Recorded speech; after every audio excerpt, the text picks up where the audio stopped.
Assalamualaikum warahmatullahi wabarakatuh. Perkenalkan, nama saya Ladisa Safa Mauri, NIM 19060100, jurusan Ilmu Ekonomi, Fakultas Ekonomi Universitas Negeri Padang. Tujuan saya membuat video ini adalah untuk memenuhi tugas mata kuliah Sejarah Pemikiran Ekonomi dengan dosen pengampu Bapak Dr. Alphonse Satrianto, SEME. Baiklah, di pembahasan kali ini saya akan membahas mengenai sosialisme Marx. A. Kecaman Marx terhadap kapitalis. Dari segi moral, Marx melihat bahwa sistem kapitalis mewarisi ketidakadilan dari dalam. Ketidakadilan ini akhirnya akan membawa masyarakat kapitalis ke arah kondisi ekonomi dan sosial yang tidak bisa dipertahankan. Walaupun ada pengakuan bahwa sistem yang didasarkan pada mekanisme pasar ini lebih efisien, sistem ini tetap dikecam.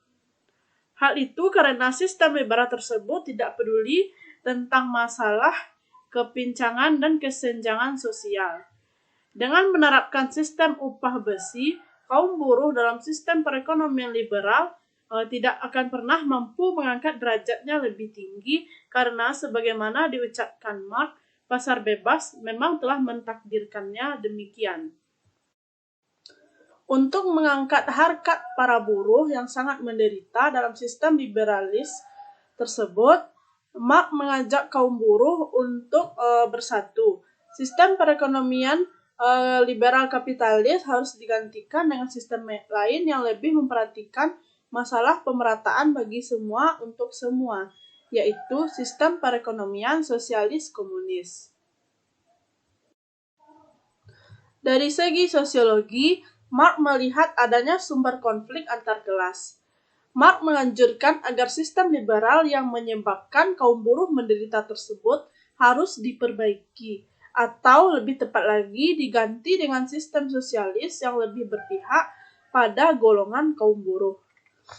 Alasan harus diganti ialah karena sistem liberal cenderung menciptakan masyarakat berkelas-kelas, yaitu kelas kapitalis yang kaya raya dan kelas buruh yang sangat papa.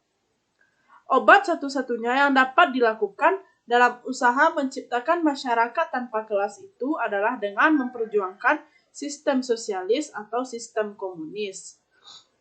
Dari segi ekonomi, Marx melihat bahwa akumulasi kapital di tangan kaum kapitalis memungkinkan tercapainya pertumbuhan ekonomi yang tinggi. Akan tetapi, pembangunan dalam sistem kapitalis sangat bias terhadap pemilik modal.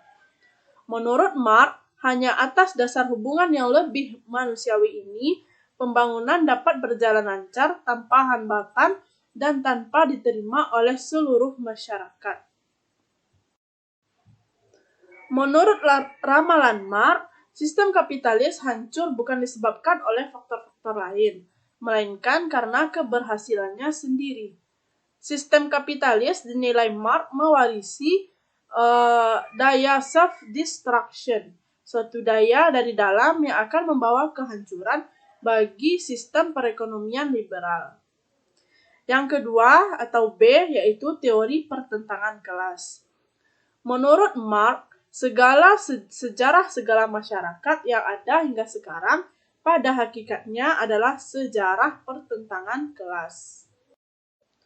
Menurut pengamatan Marx, di seluruh dunia ini sepanjang sejarah, kelas yang lebih bawah selalu berusaha untuk membebaskan dan meningkatkan status kesejahteraan mereka. Dengan anggapan seperti ini, Marx meramal bahwa kaum proletar yang terdiri dari para buruh akan bangkit melawan kesewenang-wenangan kaum pemilik modal dan akan menghancurkan kelas yang berkuasa. Teori yang digunakan untuk menjelaskan penindasan tersebut adalah teori nilai lebih atau teori of surplus value yang sebetulnya berasal dari kaum klasik sendiri. C. Teori surplus value dan penindasan buruh. Upah alami yang diterima oleh para buruh hanya cukup untuk sekedar penyambung hidup secara subsisten, yaitu memenuhi kebutuhan yang pokok-pokok saja. Padahal nilai dari hasil kerja para buruh jauh lebih besar dari jumlah yang diterima mereka sebagai upah alami. Kelebihan nilai produktivitas kerja buruh atas upah alami inilah yang disebut Marx sebagai nilai lebih atau surplus value dinikmati oleh para pemilik modal. Semakin kecil upah alami yang dibayarkan oleh kaum buruh, semakin besar nilai surplus yang dinikmati pemilik modal.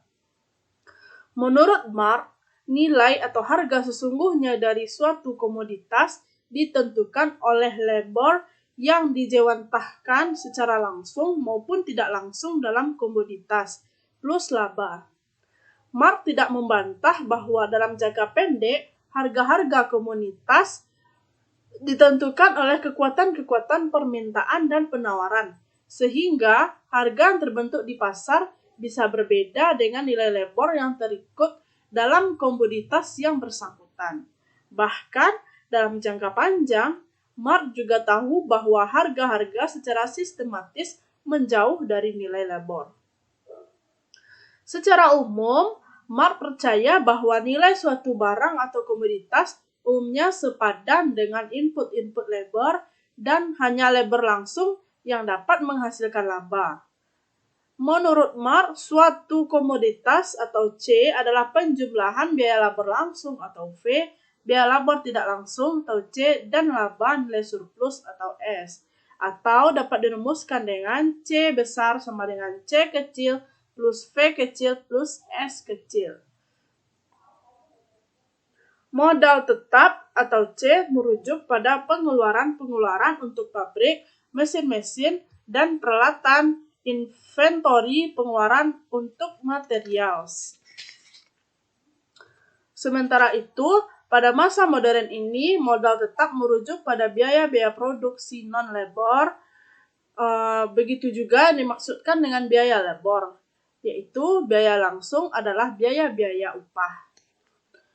Nilai surplus adalah kelebihan nilai produktivitas kerja atas upah alami yang diberikan kepada buruh. Semakin rendah nilai upah yang diberikan kepada buruh, semakin besar nilai surplus yang dinikmati pemilik modal.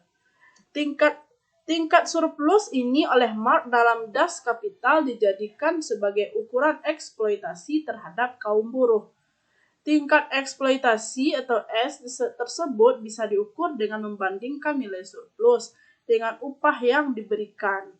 Tingkat eksploitasi atau S aksen sama dengan S dibagi V. Di sini tampak perbedaan yang sangat nyata antara Marx dan Smith dalam memandang persaingan. Smith menganggap persaingan bebas sebagai prasyarat bagi terbentuknya masyarakat sejahtera. Sebaliknya, Marx memandangnya sebagai penyebab terjadinya konsentrasi ekonomi atau monopoli. Kemudian yang D yaitu dialektika materialisme historis. Dari setiap argumen yang dilontarkan Marx, jelas sekali bahwa ide tentang konflik selalu ditekankan. Konflik antara ideal dan realitas, konflik kapital dan labor, juga antara pertumbuhan dan stagnasi. Dari setiap konflik yang akan muncul perubahan. Untuk alasan ini, Marx berpendapat bahwa sistem kapitalisme mesti diganti dengan sistem lain. Konflik diganti dengan harmoni atau keselarasan etis, sosial, dan ekonomi. Bagi Marx, dialektika sejarah merupakan suatu keniscayaan, sesuatu yang pasti bakal terjadi. Yang jelas, jika kaum proletar sudah tidak tahan lagi, mereka akan melancarkan revolusi. Para pekerja akan menghancurkan pabrik-pabrik dan merusak segala milik kaum kapitalis, seperti dalam diagram skematik teori Marx tentang pembangunan kapitalis. Jika ini terjadi, semua pihak akan rugi. Jika pabrik-pabrik akan hancur, berarti mereka akan tergusur dari lapangan kerja. Untuk menghindari tindakan yang merugikan semua pihak, disinilah peran kaum komunis diharapkan. Kaum komunis yang memperjuangkan nasib kaum proletar harus menuntun revolusi yang dilancarkan oleh kaum proletar ke arah yang benar. revolusi pun harus dilancarkan dengan sebaik-baiknya. Teori Marx tentang kejatuhan kapitalisme untuk kemudian digantikan dengan sosialisme atau komunisme di atas didasarkan pada dialektika materialisme sejarah. Dengan dialektika ada dua tesis, antitesis, dan sintesis yang saling kait-mengait antara satu sama lainnya. Dengan materialisme historis, Marx percaya sejarah manusia ditentukan oleh kebutuhan ekonominya yang paling dasar, yaitu kebutuhan akan materi. Marx percaya bahwa kekuatan-kekuatan ekonomi sangat menentukan hubungan-hubungan produksi pasar, masyarakat, dan bahkan termasuk suprastruktur, yaitu ideologi, falsafah, hukum, sosial, budaya, agama, kesenian, dan sebagainya nantinya di organisasi. Kekuatan-kekuatan produksi yang menurun akan memberi dampak langsung bagi pengaturan produksi barang-barang dan jasa. Sementara itu, kekuatan-kekuatan yang mantap akan membawa kita pada pengaturan-pengaturan produksi yang lebih maju. Selanjutnya kita masuk kepada bagian E, yaitu fase-fase perkembangan masyarakat. Menurut Marx, semua kelompok masyarakat akan mengalami fase-fase sebagai berikut.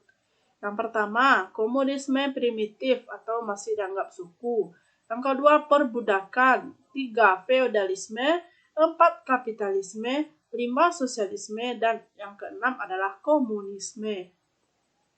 Dalam masyarakat komunisme primitif dan juga sosialisme dan komunisme, alat berproduksi merupakan milik bersama. Tidak ada pengisapan dari suatu kelompok masyarakat terhadap kelompok masyarakat lainnya. Namun, dalam 3 kelompok masyarakat yang lain, yaitu perbudakan, feodalisme, dan kapitalisme, alat-alat atau modal produksi dimiliki dan dikendalikan oleh suatu kelompok, sedangkan kelompok lainnya hanya sebagai pekerja. Menurut Marx, perubahan dari suatu fase ke fase berikutnya yang lebih maju terjadi karena kurang atau tidak seimbangnya kemajuan dalam teknologi dengan kemajuan dalam institusi. Teknologi menentukan kekuatan produktif suatu kelompok masyarakat. Institusi menentukan hubungan produksi. Teknologi pada umumnya bergerak lebih cepat daripada institusi. Kapitalisme bagi Marx hanya jaya pada tahap awal. Akan tetapi, sistem ini akan menemui kesulitan. Kesulitan-kesulitan timbul karena adanya kontradiksi internal dalam diri ini sendiri. Disinilah letak kontradiksi internal yang ada dalam sistem kapitalis. Penemuan-penemuan teknik baru di satu pihak memperbesar kapasitas produksi. Sebaliknya, permintaan agregat masyarakat secara kronis anjlok. Tidak sebandingnya produksi dan konsumsi inilah yang nantinya akan menimbulkan resesi atau bahkan depresi. Akibatnya, perekonomian mengalami krisis. Menurut Marx, produksi yang berlebihan, tingkat konsumsi yang rendah, distorsi, eksploitasi, serta alienasi yang dialami kaum buruh, semuanya bergabung menciptakan suatu kondisi yang memaksa terjadinya revolusi sosial untuk menumbangkan kapitalis. Sistem kapitalis dikecam Marx sebab bias terhadap kaum pemilik modal. Untuk melaksanakan pembangunan yang sesungguhnya yang bisa dinikmati seluruh lapisan masyarakat, perlu dirombak struktur masyarakat itu sendiri. Beberapa program yang dianjurkan Marx untuk dilakukan setelah revolusi berhasil antara lain. Yang pertama ialah penghapusan hak milik atas tanah dan menggunakan semua bentuk sewa tanah untuk tujuan-tujuan umum. Yang kedua, program pajak pendapatan progresif atau gradual. 3, penghapusan semua bentuk hak pewarisan. Yang keempat ialah pemutusan kredit di tangan negara. 5, pemusatan alat-alat komunikasi dan transportasi di tangan negara. 6, pengembangan pabrik-pabrik dan alat-alat produksi menjadi milik negara. Jika program-program pembangunan sudah berjalan, Perbedaan kelas sudah berakhir dan semua kegiatan produksi sudah berada di tangan masyarakat luas, fungsi negara secara berangsur-angsur akan hilang. Semua ini akan mencapai pada fase terakhir, yaitu tahap komunisme penuh. Selanjutnya yang F, yaitu perbedaan sosialisme dan komunisme menurut Marx. Perbedaan di antara kedua fase tersebut dapat dilihat dari yang pertama produktivitasnya, kedua hakikat manusia sebagai produsen, dan yang ketiga ialah pembagian pendapatan. Dalam fase sosialisme, produktivitas masih rendah dan kebutuhan materi belum terpenuhi secara cukup. Dalam fase komunisme penuh, produktivitas sudah tinggi, sehingga semua kebutuhan materi sudah diproduksi secara cukup. Tentang hakikat manusia sebagai produsen, dalam fase sosialisme, manusia belum cukup menyesuaikan diri sehingga menjadikan kerja sebagai hakikat dan masih mementingkan intensif materi untuk bekerja. Pada tahap komunisme penuh, kerja sudah menjadi hakikat. Manusia bekerja dengan penuh kegembiraan dan sukacita. Tentang pembagian pendapatan atau distribusi pendapatan, dalam fase sosialisme berlaku prinsip from each according to his ability to each according to his labor. Sedangkan dalam fase komunisme penuh prinsipnya ialah from each according to his ability to each according to his needs. Kesimpulannya ialah masalah-masalah seperti kelangkaan dan intensif pribadi dengan sendirinya akan hilang jika masyarakat sudah sampai pada tahap komunisme penuh. Bahkan, uang sudah tidak diperlukan lagi dalam tahap komunisme penuh. Dalam tahap komunisme penuh tidak ada lagi soal kelangkaan, juga tidak ada lagi kelas-kelas masyarakat, penghisapan dari suatu kelompok masyarakat terhadap kelompok masyarakat lainnya. Demikianlah penjelasan saya pada video kali ini. Jika salah dan janggal, mohon dimaafkan. Sampai berjumpa pada video selanjutnya pada bab 7, yaitu mengenai pembaruan terhadap Marxisme. Demikian, Assalamualaikum warahmatullahi wabarakatuh.